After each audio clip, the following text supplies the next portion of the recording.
Across pre-colonial Africa, relationships between women developed within a rich array of cultural, economic, and spiritual contexts. These relationships included intimate partnerships, domestic unions, ritual pairings, lineage-building institutions, and deeply personal bonds formed within households, marketplaces, agricultural groups, and spiritual networks. While colonial-era observers often overlooked or misinterpreted the lives of women, the available evidence shows that emotional and intimate bonds between women were common across many African societies. This episode examines the structures that supported female same-sex partnerships in pre-colonial Africa. By looking at documented marriage systems, social roles, linguistic evidence, and oral traditions, we gain insight into how women formed loving, committed, and sometimes formalized relationships, long before European influence reshaped African social norms. The goal is not to romanticize or interpret these relationships through modern categories, but to understand them within their cultural contexts. Much of African historical documentation was produced by men, whether European missionaries, colonial officials, anthropologists, or African male scribes. As a result, the intimate lives of women were often under-recorded, filtered through male perspectives, or overlooked entirely. Yet, when we examine oral history, indigenous social systems, women-centered institutions, ritual practices, and linguistic traditions, a clearer picture emerges. Women in pre-colonial Africa formed robust emotional and intimate bonds with each other. Many of these relationships existed within social frameworks that recognized or even formalized same-sex partnership. The invisibility of women in colonial records does not reflect the absence of female-female intimacy. Rather, it reflects the biases of those recording the history. One of the best documented examples of female same-sex partnership comes from the Igbo of southeastern Nigeria. The Igbo maintained a marriage institution known as woman-to-woman marriage, in which a woman could marry another woman and become her husband. This marriage system was not symbolic, it was a recognized form of union that established household authority, lineage rights, inheritance structures, and social recognition. The female husband paid bridwealth, participated in marriage ceremonies, and took on the rights and responsibilities associated with marriage. The wife lived in her household, and the two women established a shared domestic life. Although some scholars interpret these marriages primarily through lineage continuity, especially when the female husband was barren or widowed, evidence indicates that these relationships included companionship, domestic cooperation, and emotional intimacy. In several recorded cases, the female husband slept in the same quarters as her wife, and shared a household in the same way male-female couples did. The presence of such institutions demonstrates that pre-colonial African societies created social structures that allowed women to build households together. Among the Mandi of Kenya, similar woman-to-woman marriage systems existed. A wealthy or respected older woman could take a younger woman as a wife in order to preserve lineage or inherit property. These unions were fully recognized marriages involving a negotiation between families, ceremonial blessings, the exchange of livestock, and shared household responsibilities. The younger wife bore children through a male relative or a man who appeared together for that purpose, but the senior woman, the female husband, was considered the social father of the children. While certain aspects of Mandi woman-to-woman marriage were tied to lineage, the partnerships themselves often included personal bonds. European observers noted that many female husbands demonstrated deep emotional attachment to their wives and exercised marital rights in domestic contexts. These practices reveal that African societies recognized relationships between women as meaningful and structurally legitimate. In the Kingdom of Dahomey in present-day Benin, the famed all-female military corps known as the Mino, sometimes called the Dahomey Amazons, lived together in barracks, trained together, and formed deep emotional bonds. Historical accounts from the 18th and 19th centuries describe close relationships among the women. They were forbidden from marrying men, but European accounts mention special friendships between the soldiers, a euphemism commonly used in that era to refer to intimate same-sex bonds.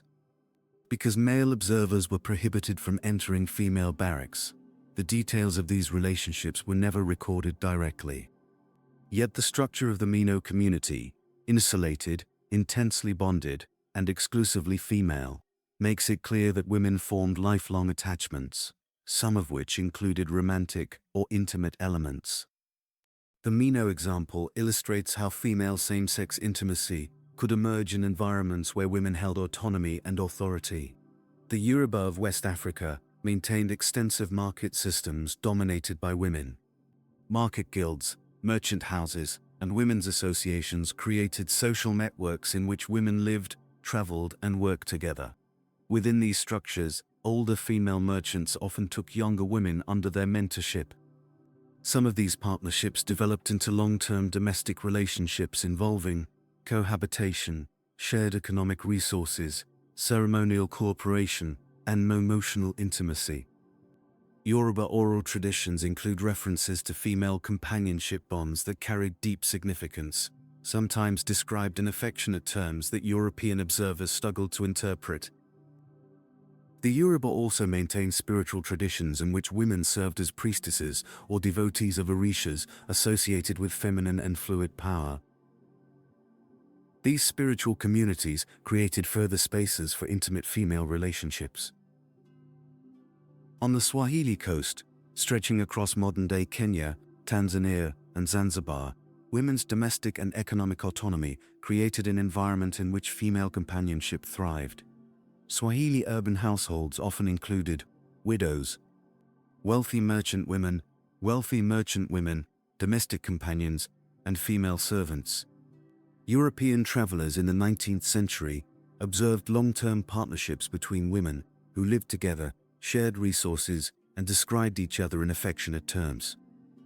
Some Swahili poetry mashairi includes themes of longing and admiration between women, though these poems have often been interpreted narrowly.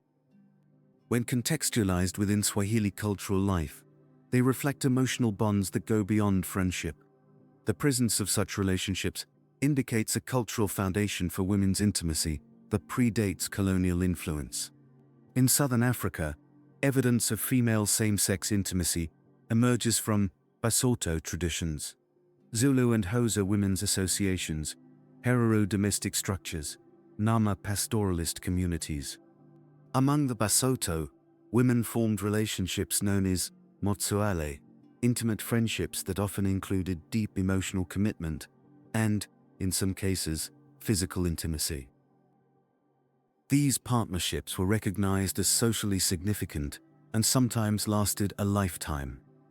These relationships were so integrated into Basotho culture that colonial educators actively campaigned to suppress them in mission schools, viewing them as inappropriate. In Zulu and Xhosa communities, women who worked together in homesteads, fields, or ceremonial contexts often formed domestic partnerships described as inseparable companions. Oral histories reference women who slept together, traveled together, and raised children in shared households. These relationships were not framed as deviations, but as accepted forms of female companionship. In Central Africa, women formed partnerships within spiritual contexts, including priestess roles, ancestral veneration, and community rituals. Some women adopted roles that required them to live with other women in households focused on spiritual or healing work. These partnerships sometimes evolved into long-term domestic relationships characterized by shared property, cohabitation, and mutual support. European observers often interpreted such households through heteronormative assumptions, failing to understand the partnership structures present within local culture. Across the continent, women's economic independence played a key role in the formation of same-sex partnerships. African women controlled markets, farms, cattle herds, textile production, herbal medicine, pottery, agriculture, and trade networks. Women who controlled their own wealth had the autonomy to choose their domestic arrangements. In societies where women owned property and led households, it was entirely feasible for two women to build a life together without requiring male authority or oversight. The presence of woman-led households appears in numerous pre-colonial records, often without European observers recognizing the intimate dimensions of these arrangements. As with male same-sex intimacy, colonial authorities and missionaries misunderstood or rejected indigenous female partnerships. They imposed European moral frameworks that defined relationships between women strictly as friendship or labeled them as inappropriate. Colonial institutions discouraged intimate female friendships in mission schools, banned woman-to-woman marriage systems, replaced women's economic power with patriarchal models, erased indigenous terms describing female partnerships, and redefined African social norms through heteronormative theology. As a result, many histories of female same-sex intimacy disappeared from public knowledge. The silence in colonial records is not evidence of absence, it is evidence of erasure. Across African languages, terms existed that described relationships between women. While many of these terms did not survive colonial suppression, remnants appear in Igbo oral traditions, Yoruba poetry, Swahili songs, Basotho terminologies, and Nama idioms. These linguistic traces further confirm that same-sex relationships between women were integrated into everyday cultural life. Revisiting these histories is essential for several reasons. It provides representation for queer African women today, historical grounding to counter claims that female same-sex love is foreign, cultural visibility for erased traditions, evidence for scholars and educators, and affirmation that African women held complex emotional, intimate, and domestic lives long before colonial influence. Female same-sex partnerships in pre-colonial Africa were culturally contextual, socially recognized in many regions, emotionally rich, and historically significant. These relationships challenged the narrative that African history adhered strictly to heterosexual norms. Before the arrival of European colonial powers, women in Africa formed intimate, committed, and sometimes formally recognized relationships with other women. These partnerships existed within frameworks shaped by lineage, economics, spirituality, and community life. Woman-to-woman marriages, domestic partnerships, emotional bonds, and ritual pairings were part of Africa's cultural landscape. Colonial rewriting of history attempted to erase these realities, replacing them with narrow interpretations of gender and sexuality. But the evidence, in oral histories, social structures, and indigenous institutions, shows that women loving women has deep roots in African tradition. As we continue this series, we will examine how colonialism transformed African perceptions of gender and sexuality, and how modern queer Africans are reclaiming these histories.